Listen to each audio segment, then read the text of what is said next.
Hello and welcome back to BBC News. Ukraine has praised NATO's clear-eyed stance on Russia as leaders of the defensive alliance meet in Madrid. NATO's Secretary-General described the conflict as the most serious security crisis since the Second World War. President Biden has announced that the US will expand its military presence across Europe, with its forces strengthened in all directions across land, air and sea. Meanwhile, President Zelensky has told NATO leaders that Ukraine needs $5 billion a month to fight Russian forces. So let's cross back to Madrid and back to Kasia Madera, who's there at the summit for us. And Kasia, in terms of what we've heard from NATO, a fundamental reset. Matthew, absolutely. This was being described as a transformative summit. This strategic concept was meant to be a complete change and, well, NATO has certainly delivered. From the very beginning of this summit, we had some really big announcements. The huge increase in forces, eightfold increase from 40,000 to 300,000 forces, bolstering that eastern flank. Also, then, we heard Turkey saying that they will agree, they will join the consensus and agree to the addition of Finland and Sweden to this alliance, increasing it from 30 to 32. So a lot of really big steps, transformative steps, and also a complete rethink in the relationship that this alliance has with Russia itself.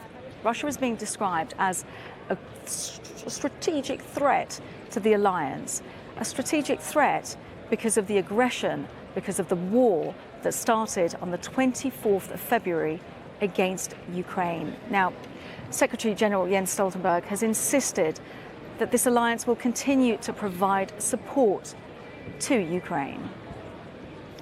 Allies will continue to provide major military and financial help. And today, leaders agreed to strengthen our support by agreeing a comprehensive assistance package for Ukraine. This includes secure communications, fuel, medical supplies and body armor, equipment to counter mines and chemical and biological threats, and hundreds of portable anti-drone systems. Over the longer term, we will help Ukraine transition from Soviet-era equipment to modern NATO equipment, boost interoperability, and further strengthen its defense and security institutions. So once again, Jens Stoltenberg there saying that the support that NATO is providing will continue for as long as it takes, as long as Ukraine needs. And also adding as well that they are bolstering their defences along that very important eastern flank, which is now that border area between NATO countries and Russia, now doubling up with the addition of Finland, of course Sweden as well. This bolstering Jens Stoltenberg mentioned earlier on today. We will strengthen our forward defences. We will enhance our battle groups in the eastern part of the alliance up to brigade levels. We will transform the NATO response force and increase the number of high readiness forces to well over 300,000. Doing more will cost more.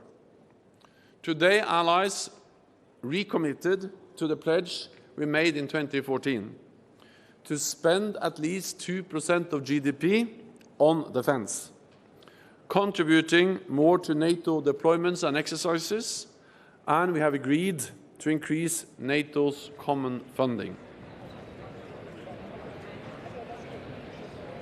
So, Jens Stoltenberg there talking about the figures, it will be expensive.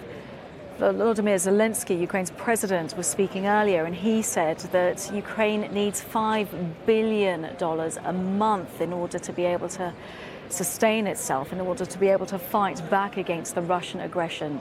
So, is NATO doing enough? This is a fundamental question. We're joined by Alexei Goncharenko, an MP for Odessa, for an area of Ukraine that is very much a target, a lot of concern. I wonder, before we talk about what is happening on the ground in Ukraine, just When you look at what's been discussed here, you've been here throughout the summit, is it enough? Is the NATO alliance, are they offering enough support? Always not enough. And first of all, I'm happy to see that the NATO is revitalizing.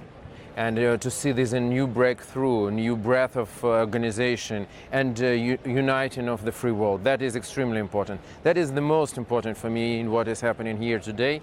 Speaking about Ukraine, I think more should be done. Because when we heard announcements that 3 more howitzers will be given, 5 more, 10 more, I just want to remind that we have 1,000, almost 1,000 miles front line. So it's huge. And 10, 20, 30 howitzers or something else, they do not make any difference. That is a reality. So we are thankful for all support we are receiving. So 20 is better than 0, 40 is better than 20. But if we want to end this war, and we want to end this war, and the only end of this war could be a victory of Ukraine, because any other end will just continue the war. And even in this case, we need much more weapons. We need 10 times more weapons. If we would have Ukraine in March, what we have now, probably we could kick Russians off from our country at that time. So all time, every day, every time, our allies are one step behind. That is something when we're losing time. And for us, for Ukraine, losing time, it means losing people. It's really raw to hear you say that. And when at the beginning of the war, especially having been to the border, witnessing so many millions of people cross and just escape Ukraine, escape the fighting, a lot of the people that were leaving, a lot of the refugees were talking to me about why is there no, why the skies, why is there no fly zone? And of course the risk of escalation, that's something that NATO is balancing. But I just wonder, how much frustration is there amongst Ukrainian politicians such as yourself when, yes, this huge conference, this summit is happening, but as you say, people are dying?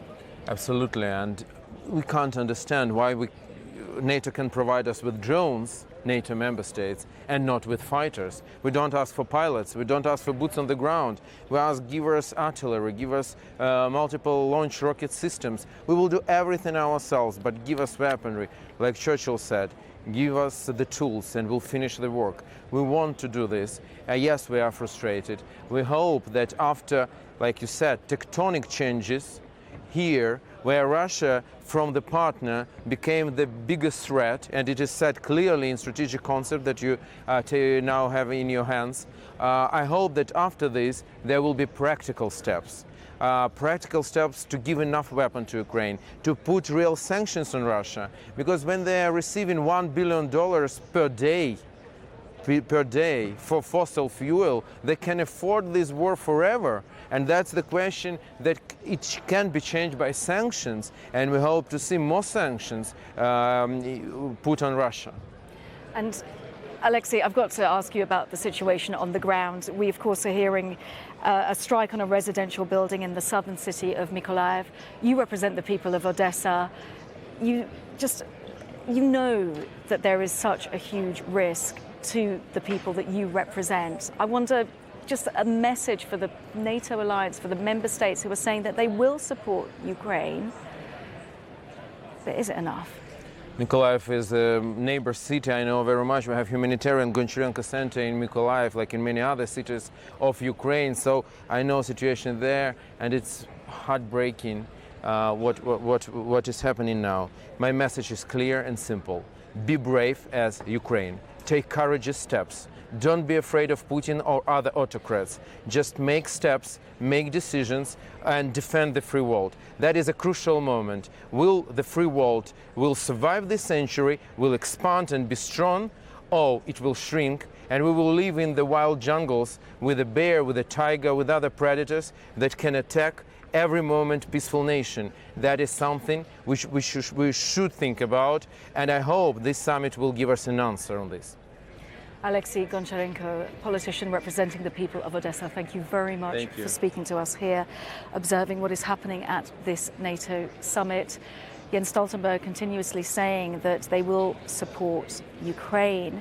He wanted a consensus. He certainly got that with the addition now of Sweden, with the addition of Finland joining the NATO family in the near future, with Turkey adding to the consensus of that increasing of the expansion of the alliance.